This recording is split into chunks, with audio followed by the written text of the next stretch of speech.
She stood looking up at him, vaguely lighted from beside the panel, and, for the last time, he sank down into his chair. "My girl," he said, "you've saved my bacon." She answered with her calm and superior intonation, "I would not be so certain of that, sir." "Oh, I'll be careful as the grave," he said, confidently. "A night like this would have been enough to make Solomon himself a reformed character." In some way, he read on her expressionless face an expression of dubiety. "I don't know, sir," she said. "Of course you may have done the right thing, treating the whole thing as a farce. I recognized what you were doing, sir, but a time seemed to come when it appeared better to tell the truth. That was why I came in.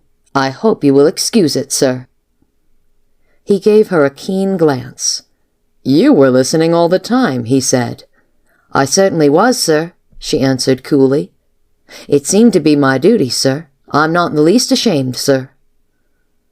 The Major said, "It's the sort of thing that most servants would be ashamed of being caught at."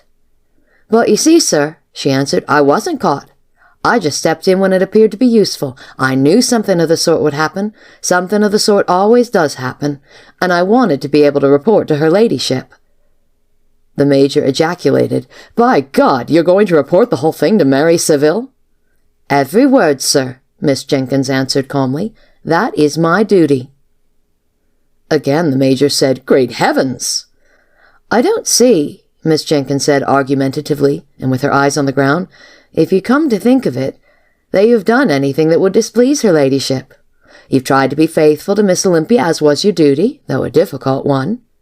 And you said nothing about her ladyship that would not have made her a pleased and proud woman if she heard it. And you behaved very, very straightforwardly with the other ladies." Miss Jenkins' voice became rather low, as if she were whispering reflectively. She said, "No, I cannot see that anything will displease her ladyship." The Major brightened suddenly. "Why, I believe you're right," he said. "I have been behaving rather creditably. Who would have thought that?" He remained thinking, and she remained looking down at him.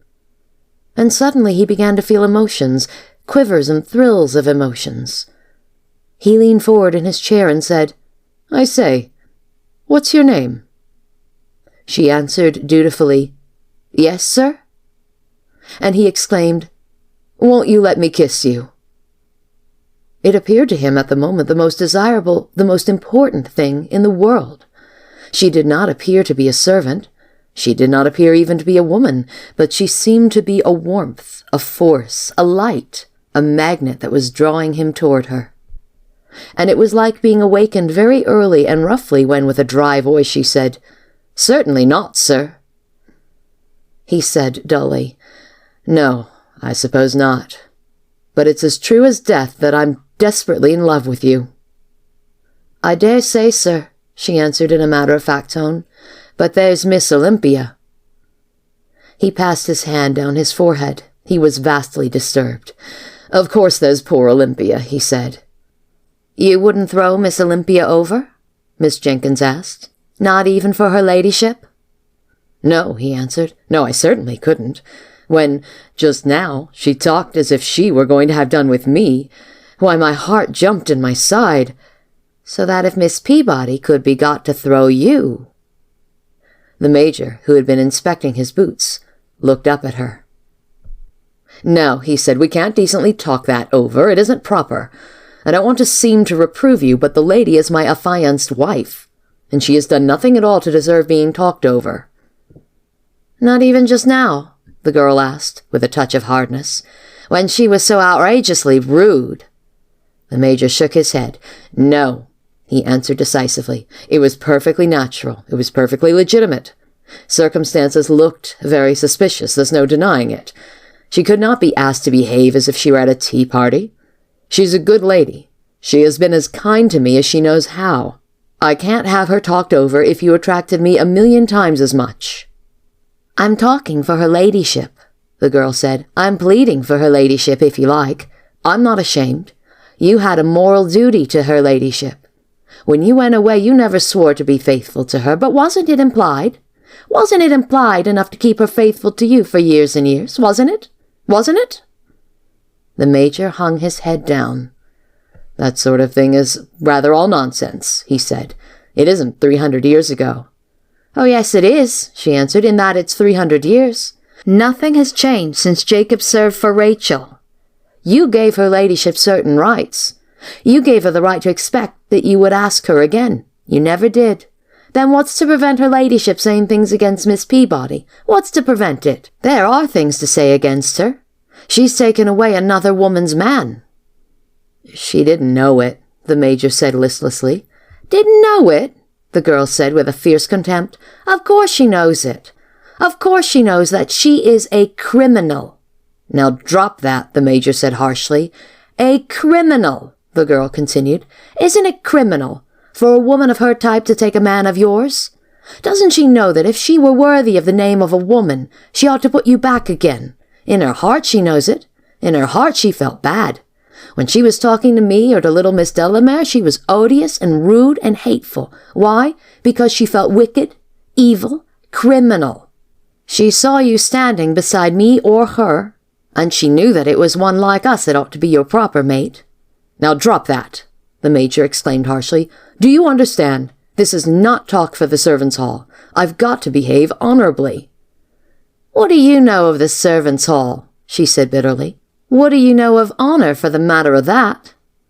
"I've got my rules," the Major said. "Now you go."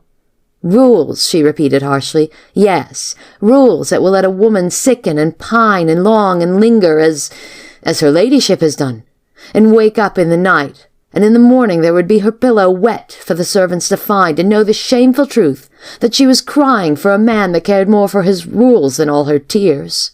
That's the thing that shames a woman. And you never came, and you never wrote, and you never thought." "Damnation!" the Major really screamed. "Was it me that should go running to a woman I couldn't support? Was it me that should go running to a woman with castles and jewels and titles to her name? Yes, damn your Irish honour," she cried out, "and damn your black novel-reading papist pride.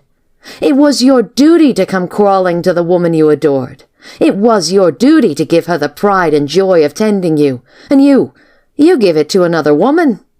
You give it to the wicked stranger, and she gets all the pride and joy of tending you, who have tried like a hero, and ruined your poor eyes like a scholar, and ruined your life and the life of the woman you adored. God help you both, like the black evil fool that you are." The Major looked at her, leaning forward in wide-eyed astonishment. "Now, by the 7 wonders of the world," he shouted at last. And then he fell back against the cushions of his chair and began to laugh feebly like a child. "And isn't this the grand comedy?" he said, while his sides still shook.